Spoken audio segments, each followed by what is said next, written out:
बिस्मिल्लाहिर्रहमानिर्रहीम। शुरू अल्लाह के नाम से जो बड़ा मेहरबान निहायत रहम वाला है। तालीमात कुरान और अहले बैत की तबलीग और तरवीज के लिए अबू इब्राहिम आगा अली रूहानी का साथ दें। हमारा यूट्यूब चैनल खुद भी सब्सक्राइब करें और अपने अहबाब को भी दावत दें। आऊज़ु बिल्लाहि मिनश्शैतानिर्रजीम। बिस्मिल्लाहिर्रहमानिर्रहीम। अल्हम्दुलिल्लाहि वस्सलातु वस्सलामु अला अहलिहा। अल्लाहुम्मा सल्लि अला मुहम्मद व आले मुहम्मद व अज्जिल फरजहुम। मोहतरम नाज़रीन सामीन, अस्सलामु अलैकुम व रहमतुल्लाहि व बरकातुहू। आज की नई वीडियो के साथ हाजिर खिदमत है। मैं हूं अली रूहानी और आप देख रहे हैं हमारा ऑफिशियल यूट्यूब चैनल।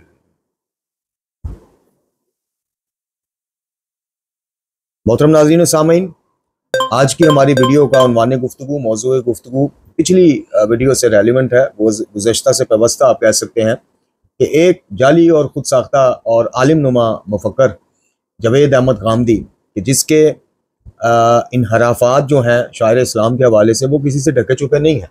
ये अलग बात है कि वो आशिकान और परस्तरान सहाबा अहले बैत जो कहते हैं कि जी हम दोनों की बराबर इज़्ज़त करते हैं और दोनों की शान में कोई गुस्ताखी करे हम बर्दाश्त नहीं कर सकते। आज इस गामदी के इस बयान को 15 दिन के करीब हो गए हैं और कहीं कहीं शायद आपको कोई ऐसा वीडियो यूट्यूब पे मिल जाए, फेसबुक पे मिल जाए, कोई तहरीर ऐसी मिल जाए कि जिसमें गामदी के इन अल्फाज की शदीद मजम्मत की गई हो कि जो अल्फाज इसने अपने उस क्लिप में बोले जो हमने अपनी पिछली वीडियो में लगाया है। अब मामला सिर्फ ये नहीं है। बरादरान अहले सुन्नत में जनाब अमीरुल मोमिनीन अली बिन अबी तालिब अलैहिस्सलाम को खुलफा राशिदीन में शुमार किया जाता है। बरादरान अहले सुन्नत में जिस शख्सियत के हवाले से गामदी ने कहा कि उस शख्सियत के सियासी इक़दामात और हिकमतों के सामने सैयदना अली की कोई हैसियत नहीं, माज़अल्लाह। बरादरान इस्लाम में शख्सियत को बतौर सहाबी भी जो है वो एक इज़्ज़त और उसके साथ वो किया जाता है और जनाब अमीर कायनात या दीगर सहाबा कराम के साथ जो उनके मामलात थे उनको मुशाजरात सहाबा के उन्वान से कहा जाता है कि जी इसको डिस्कस नहीं करना चाहिए। और जनाब अमीरुल मोमिनीन के हवाले से बरादरान अहले सुन्नत में जो मकबा हाय फ़िक्र हैं उनमें ये इजमा है इस चीज़ के ऊपर कि अमीरुल मोमिनीन के साथ जो भी मामलात उस शख्सियत के थे उसमें हक़ पर जनाब अमीर कायनात थे, लेकिन वो दूसरी शख्सियत भी जो है क़ता इज्तिहादी की वजह से एक सिले की एक अजर की मुस्तहिक़ करार पाएगी। जी बेशक उनके जो मामलात अमीरुल मोमिनीन के साथ जंगों की हद तक गए, कत्ल गारत हुई, कितने सहाबा कराम शहीद हुए, उसमें कितनी शख्सियात शहीद हुई और उसके बाद भी जो मामलात चलते रहे, लेकिन बरादरान के हाँ ये नज़रिया पाया जाता है चूँकि वो सहाबी रसूलुल्लाह सल्लल्लाहु अलैहि वसल्लम हैं और इसलिए वो एक इज्तिहादी खता के ऊपर थे, तो इसलिए उनको उस खता इज्तिहादी पर भी तनकीद का निशाना नहीं बनाया जा सकता या कुछ कहा नहीं जा सकता, बल्कि उल्टा वो एक हक़ के, एक अजर के, एक हिस्से के सज़ावार हैं, मुस्तहिक़ है। अब यहाँ तक तो मामला ठीक है, क्लियर है।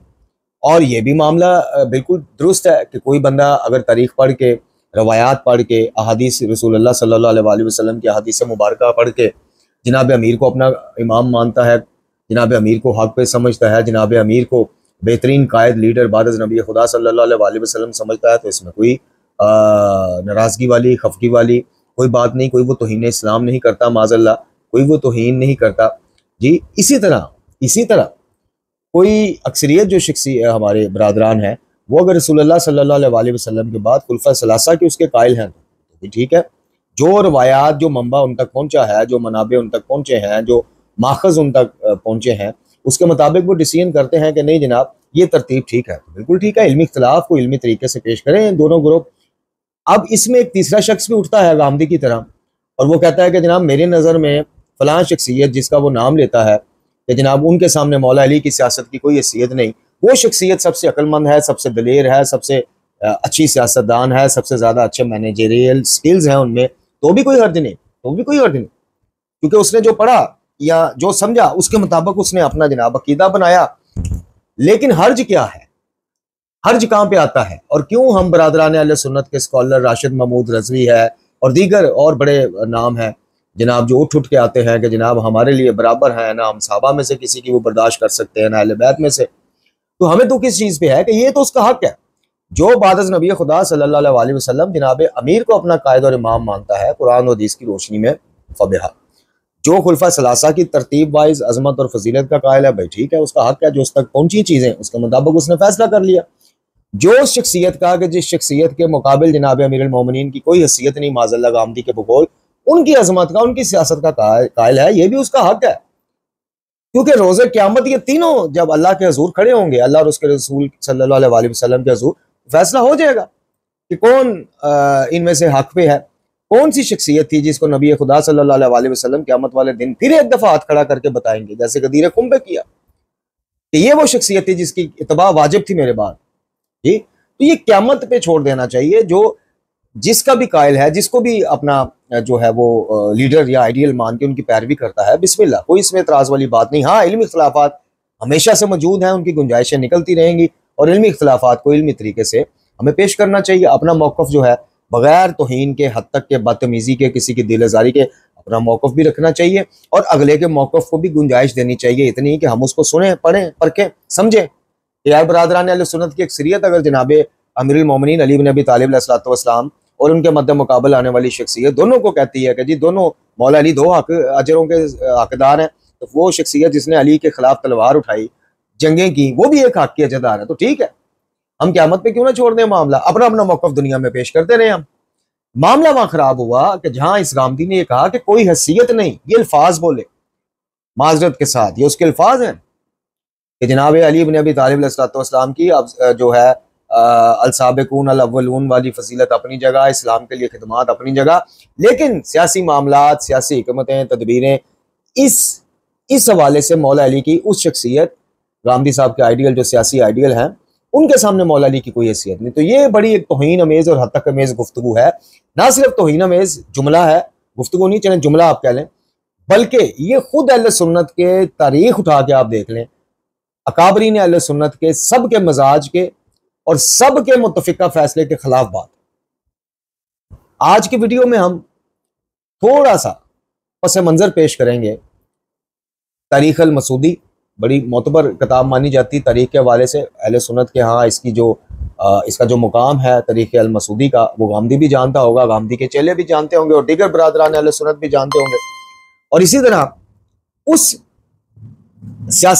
उस सियासी तदबीरों का जो समराद फिर बाद में मिले, उसकी खुद पेशीन गोई जो है जनाब अमीर कायनात अली बिन अबी तालिब अलैहिस्सलातु वस्सलाम अपनी ज़िंदगी मुबारका में कैसे करके गए, किन अल्फाज में करके गए, वो भी आपको बताएंगे।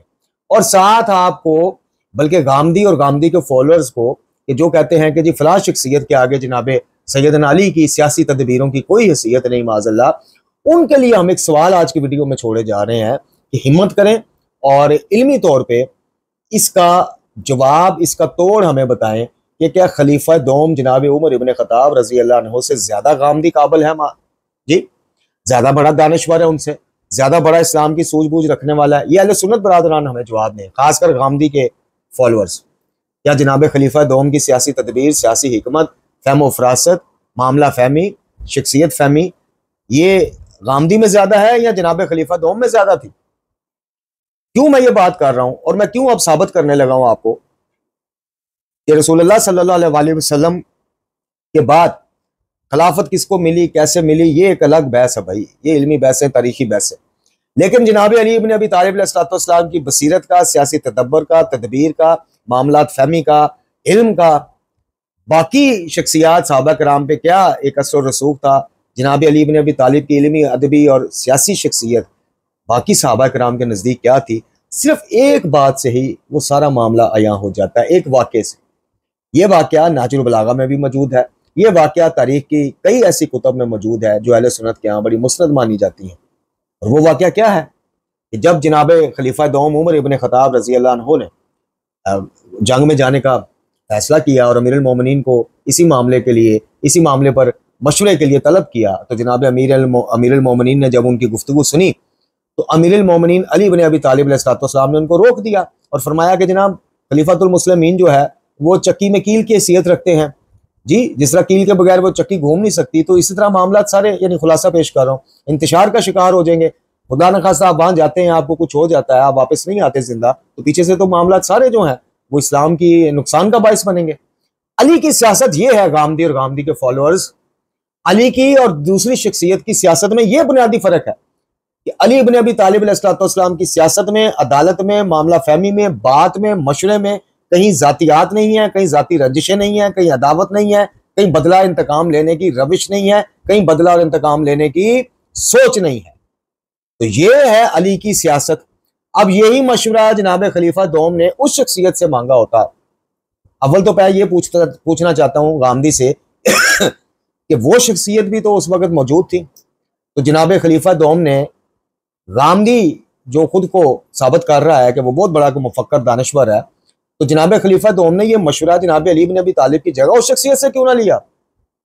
और फिर अली ने जो मशवरा दिया मौला सरकार ने, तो फिर जनाब खलीफा दोम ने उस पर मिनो अमल क्यों किया?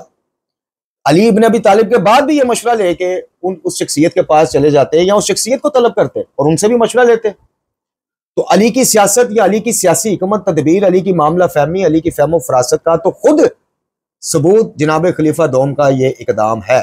वो उस जंग में उसमें जो फारस के उसमें हुई कादसिया थी या दूसरी जंग थी, जंग का नाम मुझे नहीं याद, उस जंग में शिरकत के लिए जनाब अमीर से मशवरा लेना खलीफा दोम का अली की फहम फरासत का मुंह बोलता सबूत है। और फिर ये एक मामला नहीं, ऐसे कई मामला मनाबे अहले सुन्नत में मौजूद हैं जहां खलीफा दोम अशश कर उठे। कभी कहा अली ना होते तो मैं हलाक हो जाता, कभी कहा खबरदार अली इब्न अबी तालिब अदालत में मौजूद हो, महफिल में, दरबार में, कोई बंदा फतवा देने की कोशिश और जुर्रत ना करे। ये खलीफा दोम के अल्फाज हैं। तो खलीफा दोम के नजदीक अली की फहम फरासत क्या थी और उस शख्सियत की फहम फरासत क्या थी जिसके बारे में गांधी कहता है कि अली की सियासी तदबीरों की कोई हैसियत नहीं उस शख्सियत के सामने। ये खलीफा दोम की आप तारीख में रवायात पढ़ लें, खलीफा अव्वल की पढ़ लें, हत्ता कि खलीफा सोम के हवाले से उस शख्सियत के मशवरे भी पढ़ लें खलीफा सोम को, और जनाब अमीर मुर्तजा के भी पढ़ लें, तो आपको पता चल जाएगा कि खुलफा सलासा समेत दीगर सहाबा कराम के नजदीक अली इब्न अबी तालिब अलैहिस्सलाम और उस शख्सियत, इन दोनों में से बड़ा अक्लमंद कौन था, फहम फरासत वाला कौन था सियासी मामलात को। हाँ, फर्क एक जो बुनियादी फर्क है वो रहेगा, मैंने जैसे अर्ज की कि अली इब्न अबी तालिब अलैहिस्सलाम की सियासत हो, मशवरा हो, नजरिया हो, उसमें जातियात नहीं है, जाती रंजिशें नहीं है, पुरानी चीजों के बदले लेने के वो इंतकामी सोच मौजूद नहीं है। अली की सियासत इन चीजों से पाक थी। यही वजह है कि अली इब्न अबी तालिब अलैहिस्सलाम को बज़ाहिर नाकामी का ताना देने वाले बदतरीन नवासब भी जो हैं वो इस चीज के कायल थे कि अली की नाकामी में सबसे बड़ा हाथ अली के तकवा का था, अली के खौफ खुदा का था। कुरान और हदीस के मुताबिक मामलात को चाहे दुश्मन आ गया सामने, अगर वो हक पर है तो अली ने कभी भी उस जाती पिछला बदला लेने के लिए उसको निशाना नहीं बनाना। अली ने कहना भी बेशक ये दुश्मन है, मुखालिफ है, लेकिन इस मामले में ये हक पर है। तो ये फर्क है बुनियादी। गांधी को जो कामयाबियां नजर आती हैं, जो गांधी को सीयत नजर नहीं आती अमीरुल मोमिनीन अली इब्न अबी तालिब अलैहिस्सलाम की, तो क्या गांधी जो है वो इन शख्सियात से, सहाबा कराम से, खासकर खलीफा दोम जनाब उमर इब्न खत्ताब रज़ी अल्लाह अन्हु से माज़अल्लाह बड़ा दानश्वर है, मुफक्कर है। तो आज तरीक़े अल मसूदी से कुछ चीजें आपकी खिदमत में पेश करेंगे, लेकिन उससे पहले इस माशाअल्लाह अजीम सियासी तदबीर का, इस सारे मामलात का जो समरात बाद में आए हैं उसकी पेशीन गोई जनाब अमीरुल मोमिनीन अली इब्न अबी तालिब अलैहिस्सलाम किन अल्फाज में करके गए हैं। नहजुल बलागा का खुतबा नंबर 96 ये आपकी खिदमत में हम पेश करते हैं, और आप भी जरा समाअत फरमाइए कि जनाब अमीरुल मोमिनीन इस सारे मामलात की कि जो कुछ हो रहा था और होने जा रहा था किस तरह से वो बता के गए। आप फरमाते हैं, खुतबा नंबर 96 तर्जमा मुफ्ती जाफर साहब का है। आप फरमाते हैं कि खुदा की कसम वो हमेशा यूं ही जुल्म ढाते रहेंगे। वो ग्रोह जो है, जो मद्दे मुकाबल था कसास खून उस्मान रज़ी अल्लाह अन्हु के सिलसिले में के नाम से अमीरुल मोमिनीन के मद्दे मुकाबल, और कोई अल्लाह की हराम की हुई चीज ऐसी ना होगी जिसे ये ग्रोह हलाल ना समझ लेगा, और एक भी अहद व पैमान ऐसा ना होगा जिसे वो तोड़ ना डालेंगे। यहां तक कि कोई ईंट पत्थर का घर और ऊन का खैमा, ईंट पत्थर का घर और ऊन का खैमा इनके जुल्म की जद से महफूज ना रहेगा। ये पेशीन गोई थी जनाब अमीरुल मोमिनीन की। शहादत अमीरुल मोमिनीन के बाद, फिर सुलह इमाम हसन मुज्तबा अलैहिस्सलाम के बाद, फिर जो मामलात बने हैं तारीख में वो सबके सामने है। अब गांधी, चूंकि जब गांधी के खुद साख्ता नजरियात पे चोट डालती कोई रवायत या हदीस सामने आती है तो उससे हाथ उठा लेता है, ये मुनकरीन हदीस की सफ में खड़ा हो जाता है जाकर। लेकिन क्या, मैं फिर वही सवाल करूंगा, गांधी ये साहिब तारीख अल मसूदी से लेके साहिब तारीख इब्न कसीर और दीगर जितने भी आप नाम ले लें, क्या उनसे बड़ा मुफक्कर और दानिश्वर है? और फिर एंड में जनाब खलीफा दोम के उस बात पे करूंगा कि क्या खलीफा दोम से ज्यादा ये फहम फरासत रखता है सियासी मामलात में गांधी जो है? क्योंकि खलीफा दोम ने तो जब मशवरे के लिए तलब किया अली इब्न अबी तालिब को, अब ये मशवरा को जाती मशवरा नहीं था, ये सियासी मशवरा था कि बताइए जी कि मुझे इस जंग में साथ जाना चाहिए सरबराही के लिए, एक सियासी मशवरा था। तो जनाब खलीफा दोम ने किसको इलाही सियासत का हामिल समझा कि ये बंदा मशवरा गलत नहीं, ये शख्सियत दे सकती, हमसे कोई मामला, किसी मामले में नाराजगी हो, खफगी हो, मैं खुलासा बता रहा हूँ। लेकिन जनाब खलीफा दोम का एतमाद देखें तो उनको एतमाद था कि अली इब्न अबी तालिब मशवरा गलत नहीं देंगे, क्योंकि ये सियासी मशवरा भी जो है वो कुरानी तर्ज का देंगे, इस्लामी तर्ज का देंगे, सुन्नत तरीके से देंगे, किसी अपनी जाती बात या साहब का मामले को बीच में ला के ऐसा मशवरा नहीं देंगे कि जिससे जनाब ये कहेंगे अच्छा अगर वहां जनाब खलीफा दोम तशरीफ ले जाएं और वहां पे उनके साथ कोई हादसा पेश आ जाए तो अच्छा मेरे किया का बदला मिल जाएगा। नहीं, ऐसी सोचों से पाक घराने को अहले बैत का घराना कहते हैं। ऐसी सोचों से पाक नफूस को नफूस कुदसिया यानी अहले बैत अलैहिस्सलाम कहते हैं। तो अमीरुल मोमिनीन क्या फरमाते हैं कि जनाब कोई ईंट पत्थर का घर हो, उनका खैमा हो, इनके जुल्म की सद से महफूज ना रहेगा और उनकी बुरी तर्ज निगहदाश्त से लोगों का अपने घरों में रहना मुश्किल हो जाएगा।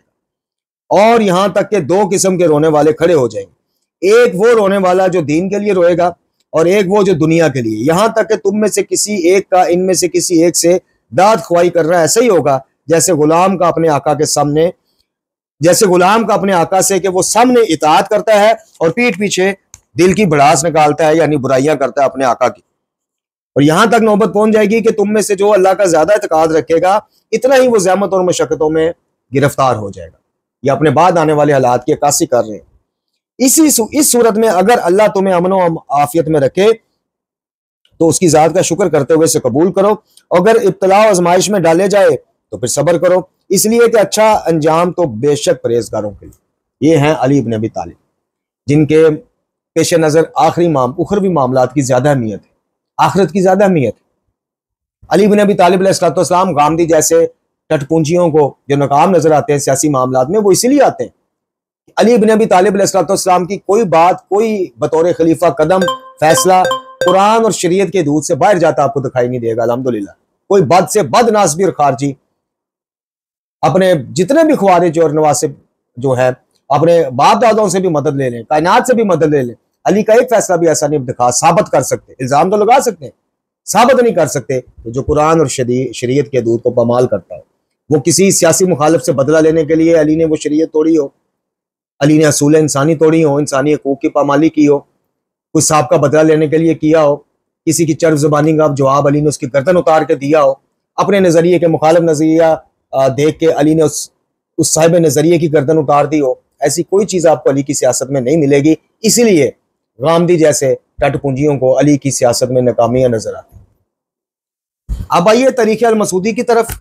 कुछ चीजें आज की वीडियो में, कुछ फिर इंशाल्लाह इस मौजू पे अगर वीडियो बनी दोबारा तो जरूर जनाब आपकी खिदमत में पेश करेंगे। ये जिल्द सोम है तरीक़े अल मसूदी, शोरा अफाक अरबी किताब का तर्जमा, और ये इसके मुसन्नफ इमामुल मौरिखीन अबुल हसन बिन हुसैन बिन अली अल मसूदी, और तर्जमा किया है जनाब अजीज अहमद थानवी साहब फाजिल अलूम अरबिया ने, और अब्दुल्ला अकेडमी अल करीम मार्केट उर्दू बाजार से ये शाया हुई।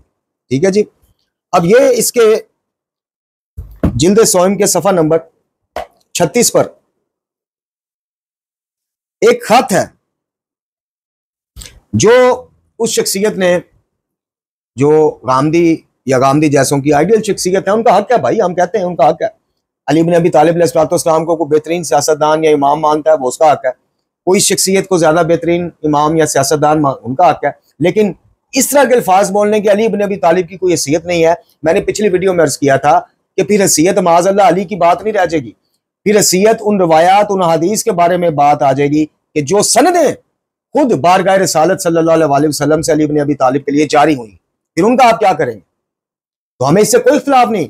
गामदी या गामदी जैसे दीगर नासबी ज़ेन के बंदे जो कहते हैं, बल्कि मौला अली की उल्टा गलतियां निकालते हैं, भाई वो तुम जानो क़यामत में, अली जाने बारगाह रिसालत जाने बारगाह खुदाबंदी जाने, तौहीन और हद तक या गलत चीज थोपोगे तो फिर नहीं, फिर इल्मी तौर पे तुम्हें साबित करना पड़ेगा।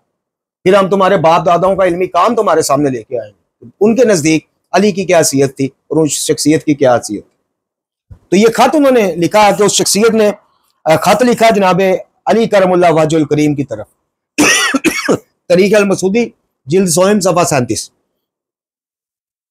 अम्मा बाद, अगर या वो शख्सियत जो है अमीर शाम जो है वो जनाब अमीर कायनात को ये खत लिख रहे हैं कि अगर हमें इल्म होता कि जंग हमें और आपको इस हद तक पहुंचा देगी जिस हद तक वो पहुंच गई है, तो हम एक दूसरे पर ज्यादती ना करते।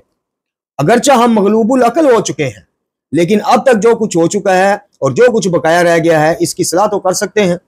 आपसे मैंने शाम में रहते हुए ही दरियाफ्त किया था कि आप अपनी इताअत पर मुझे मजबूर ना करें। वो शख्सियत खलीफा राशिद खलीफातुल मुस्लिमीन, जिनके बारे में अहले सुन्नत के यहाँ एक मशहूर हदीस मौजूद है रसूल कायनात सल्लल्लाहु अलैहि वसल्लम खातिमुल अंबिया जानिद आलम से कि मेरी तबाह और मेरे बाद मेरे खुलफा राशिदीन की तबाह करो, जिसका मफहूम ये है। उस खलीफा राशिद को ये शख्सियत कह रही है कि भाई मैंने शाम में रहते हुए आपको कह दिया था, तो मैंने आपकी ताअत कोई नहीं करनी, ना मुझे मजबूर करे। आज भी मैं आपको वही दावत देता हूं जो मैंने कल दी थी कि मुझे अपनी ताअत पर मजबूर ना करें, मैंने नहीं करनी। लिहाजा बका की जो उम्मीद मुझे है आपको भी वही है, और जिस कदर जंग से मैं डरता हूं इसी कदर आप भी डरते हैं। अली इब्न अबी तालिब अलैहिस्सलाम को उस शख्सियत की तरफ से लिखा जा रहा है कि भाई जिस कदर मैं जंग से डरता हूं आप भी डरते हैं। अल्लाह की कसम फौज कमजोर हो गई है, जवान कत्ल हो गए और हम अब्द मनाफ के बेटे हैं। ये अली इब्न अबी तालिब को वो शख्सियत फरमा रही हैं, लिख रही हैं, तहरीर कर रही हैं कि हम जनाब अब्द मनाफ के बेटे हैं और हमें एक दूसरे पर कोई फजीलत ही कोई नहीं, और ऐसी कोई फजीलत हमें एक दूसरे पर हासिल नहीं जिससे वो इज्जत वाले को जलील करे और आजाद को गुलाम बनाए। बस सलाम। अब ये उस शख्सियत का अमीरुल मोमिनीन अली इब्न अबी तालिब खलीफा राशिद के लिए खत था। अब इसका जवाब समाअत फरमाइए, वो भी इसी तारीख अल मसूदी में इसके बिल्कुल आगे लिखा हुआ सफ़ा नंबर 38, और इसका उन्वान है कि हजरत अली करमुल्लाह वजहुल करीम का जनाब माविया रजी अल्लाह अन्हु को जवाब। ये तारीख अल मसूदी में इसका उन्वान लिखा हुआ है। जनाब अली करमुल्लाह वजहुल करीम ने जब ये खत पढ़ा तो आपने जवाबी खत जनाब माविया रजी अल्लाह अन्हु की तरफ तहरीर फरमाया। ये बिल्कुल मिनोअन तहरीर मैंने पढ़ के आपको सुना दी जो तारीख अल मसूदी में लिखी। अली बिन अबी तालिब की तरफ से माविया बिन अबू सुफियान के नाम ये खत का उन्वान जो मौला अली ने लिखा। अम्मा बाद, आपका खत मुझे मिला है। आपने तहरीर किया है कि अगर मुझे मालूम होता कि जंग हमें और आपको इस हद तक पहुंचा देगी जिस हद तक वो पहुंच चुकी है, तो हम एक दूसरे पर ज्यादती ना करते, और जंग से हमने जो कुछ चाहा है वो भी हमें अभी तक नहीं मिला, ये भी आपने तहरीर फरमाया। और शाम से आपने जो मुतालबा मुझसे किया है कि मुझसे बैत का इताअत का मुतालबा ना करें, वो चीज आज मैं आपको नहीं दूंगा जिससे मैंने आपको कल रोक रखा था। यानी मैं आपको दावत दूंगा अपनी इताअत की, मुझे उम्मत ने खलीफा चुना है, मैं खलीफा राशिद हूं, तो मैं तो ये दावत मौला अली कह रहे हैं देता रहूंगा कि मेरी इताअत करो, मेरी बैत करो। रही बात खौफ और रजा में हमारे बराबर होने की, बस यकीन के मामले में आप मुझसे ज्यादा शक करने वाले हैं। ये अमीरुल मोमिनीन ने उनको लिखा, यकीन शक और यकीन के मामले की बात है तो आप ज्यादा शक करने वाले हैं, और शाम वाले इराक वालों की निस्बत दुनिया के मुकाबले में आखिरत के ज्यादा हरीस नहीं है। अमीरुल मोमिनीन फरमाते हैं कि शाम वाले दुनिया के ज्यादा हरीस है और इराक वाले आखिरत के ज्यादा हरीस है। और आपका यह कहना कि हम और तुम अब्द मनाफ के एक जैसे बेटे हैं, तो याद रखो। अब ये खुसूसी तौर पर समाअत फरमाए, मौला अली क्या फरमा रहे, फरमाते हैं कि आपने ये जो कहा कि हम और तुम अब्द मनाफ के एक जैसे बेटे हैं, तो याद रखो उमैया हाशिम की तरह ना था, और ना हर्ब अब्दुल मुतलिब की तरह था, और ना अबू सुफियान अबू तालिब की तरह था, और ना आजाद मुहाजिर जैसा था, और ना जुटलाने वाला हक परस्त जैसा था। और हमारे हाथों में अल्हम्दुलिल्लाह नबूवत की वो फजीलत है कि जिसके जरिए हमने इज्जत वालों को, उस वक्त के इज्जत वालों को कत्ल किया और आजाद को पेश दिया। वस्सलाम। अब मोहतरम नाज़रीन व सामीन, ये खत मैंने और जवाब खत आपकी खिदमत में तारीख मसूदी से क्यों पेश किया? इसलिए पेश किया कि इस खत में कुछ जुमलात कलमात ऐसे हैं उधर से भी और जनाब अली की तरफ से भी कि जिनसे पता चल रहा है कि अली और अली के मद्दे मुकाबल की सियासत में क्या फर्क है, सोच में क्या फर्क है। और अगर दुनियावी कामयाबियां, दुनियावी तौर पे मनसब का हासिल कर लेना, मकासद का हासिल कर लेना, ये किसी के बड़ा सियासतदान या सियासी हिकमत रखने या सूझबूझ रखने का हामिल होने की दलील है, तो फिर मैंने पिछली वीडियो में भी अर्ज किया था कि फिर अंबिया अलैहिमुस्सलाम का जो सियासी तर्ज अमल था या जो भी जालिम बादशाहों के साथ उनका तरीका, उसको फिर आप क्या नाम देंगे? माज़अल्लाह गामदी साहब, क्योंकि अली के ऊपर तो मोहरे तस्दीक जो है वो रसूलुल्लाह सल्लल्लाहु अलैहि वसल्लम की तरफ से सब्त शुदा है कि अली का रास्ता कुरान का रास्ता है। मफहूम पेश कर, अली का रास्ता हक का रास्ता है और कुरान का रास्ता गुज़श्ता अंबिया का भी रास्ता और खुद रसालत मात जाने दो आलम खातिमुल अंबिया सल्लल्लाहु अलैहि वसल्लम का भी रास्ता। अब आगे चलिए। अब इसी तरीके मसूदी के सफ़ा नंबर जिल्द सोम सफ़ा नंबर 43 पे आप आ जाए। अब ये उन्वान है कि जनाब माविया और हजरत कैस बिन साद रजी अल्लाह ताला अन्हु के मबैन खतो किताबत, वो भी साहबी हैं, ये भी साहबी हैं। अब इन दोनों के दरमियान खतो किताबत हुई है, मैं आपकी खिदमत में पेश करूंगा।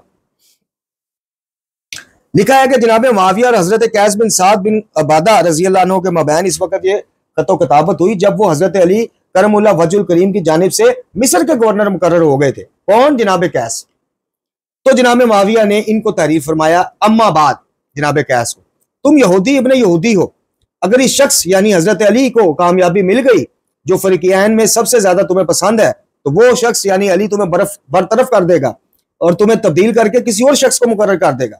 और अगर इस शख्स यानी मैंने, यानी वो शख्सियत अमीर शाम कह रहे हैं कि अगर मैंने कामयाबी हासिल कर ली जो तुम्हारे नजदीक फरीक़ैन में सबसे ज्यादा काबिल नफरत शख्स है, तो वो तुम्हें सजा देगा और कत्ल करेगा। और तुम्हारे वालिद ने अपनी कमान का चिल्ला चढ़ाकर निशाने पर तीर मारा था, चुनाचे इन्होंने बहुत से शिगाफ किए और बहुत से तीर खता गए और इन्हें इनकी कौम ने छोड़ दिया और इन्हें उनके मुकर्रर वक्त ने आ लिया, फिर वो हुरान में सरगर्दा फौत हो गए। नीचे लिखा है हजरत कैस बिन साद रजी अल्लाह ताला अन्हु ने जनाब माविया के नाम जवाब खत ये तहरीर किया, अम्मा बाद।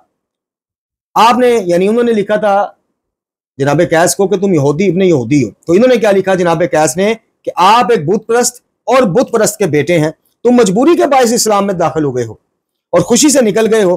तुम्हारे ईमान ने तुम्हें मुकद्दम नहीं किया और ना तुम्हारे निफाक ने तुम्हें बिदअती बनाया है, और फिर तुम्हारे वालिद ने अपनी कमान पर चिल्ला चढ़ाकर अपने निशाने पर तीर मारा, लिहाजा इन्होंने फितना फसाद पैदा किया जिसके अंजाम को वो ना पहुंचे और ना इसके गुबार को फाड़ा। और हम इस दीन खुदा के मददगार थे जिससे आप निकल चुके हो और तुम दीन के दुश्मनों में दाखिल हो गए। अच्छा जी, अब ये नीचे अर्ज गुजारी सुन लें मुतरजम की जिन्होंने तर्जमा किया है। हमने मसूदी के अल्फाज को उर्दू का जामा पहनाकर आप कायरीन के सामने सुपुर्द कलम कर दिया है, मगर इन अल्फाज से कि जो जनाब कैस बिन साद रजी अल्लाह ताला अन्हु के खत में लिखे हैं, मुतरजम का और नाशरीन और इदारे का मुत्तफिक होना जरूरी नहीं। अल्लाह ताला हमें सहाबा कराम रज़वानुल्लाह अलैहिम अजमईन के बायमी मामलात में अहले सुन्नत वल जमात के अकीदे पर साबित कदम रखे। ये मुतरजम ने जनाब स्पेशल नोट लिखा कि कहीं जनाब कैस का ये जवाबी खत का तर्जमा करने के चक्कर में हम पे तो इनका वो मामला ना बने। और इसी तरह हमने भाई ये तारीख अल मसूदी की जिल्द सोम से ये पढ़ा है, अगर आपने बयान करवाना है या कोई इतराज उठाना है तो आप इसको बयान करवाएं, या इतराज उठाना है तो इन अल्फाज को हज़फ करवाएं, वो आपका और इदारे का मामला है। हमने मीनू बगैर किसी तारीफ के आपको पढ़ के सुनाया। अच्छा जी,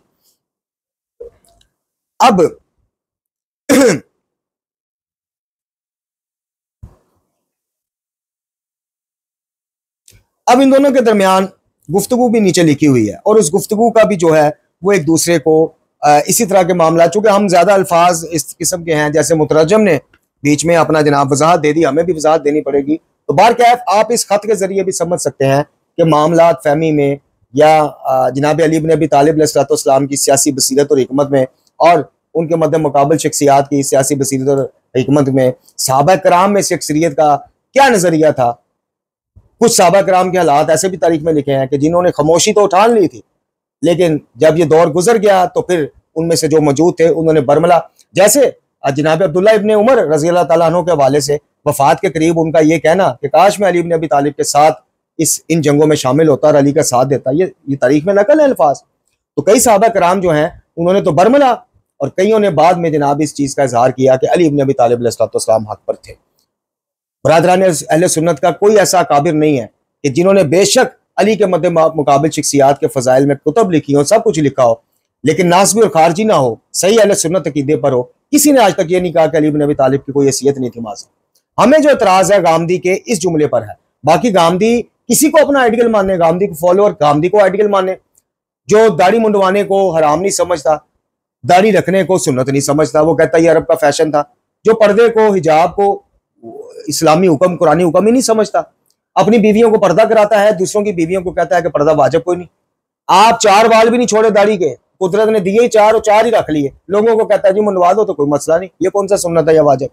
तो इस बहरूपी गामदी के आप आइडियल समझे, गामदी जिस मर्जी शख्सियत को आइडियल समझे, ये आप लोगों का हक है भाई। क़यामत वाले दिन आपका अल्लाह जाने, रसूलुल्लाह सल्लल्लाहु अलैहि वसल्लम जाने और आप लोग जाने। इसी तरह हम अगर नबी के बाद अली इब्न अबी तालिब की पैरवी करते हैं, अली के बाद हसन की, हसन के बाद हुसैन की, और फिर आइमा अहले बैत में से जो आइमा आए हैं, अहले बैत में से जो आइमा आए हैं, उनकी पैरवी हम जाने, हमारा खुदा जाने क़यामत वाले दिन। इल्मी इख्तिलाफात पेश करना आपका भी हक है और उन इख्तिलाफात का जवाब देना इल्मी और अदबी तरीके से हमारा भी हक है। मामला कहाँ खराब होता है? मामला वहाँ खराब होता है कि जहाँ बाहर वाली कुव्वतें, इस्तबारी कुव्वतें कहीं गामदी नुमा लोगों को लॉन्च करती हैं तो कहीं असदुल्लाह यारी नुमा कुव्वतों को लॉन्च करती हैं। मामलात ये कुव्वतें खराब करती हैं। अब भी अगर अहले सुन्नत बरादरान गामदी की उस बात से मुतफिक है तो फबेहा, वो आप जाने, आपका खुदा जाने। लेकिन हमारा काम है कि फिर जब हमें ये कहा जाए कि अली की कोई हैसियत नहीं थी फलां शख्सियत के सियासी हिकमतों के सामने, तो फिर हम थोड़ा सा ज़्यादा नहीं, एक अदबी तरीके से मामला आपके सामने पेश करें कि आइए फिर तारीख से पूछते हैं कि कुरान और हदीस की रोशनी नज़र में, खुलफा सलासा की नज़र में, तारीख की नज़र में अली इब्न अबी तालिब कहाँ खड़े थे और उनके मद्दे मुकाबिल शख्सियत कहाँ खड़ी थी। वाखिर दुआना अनिल हम्दुलिल्लाहि रब्बिल आलमीन।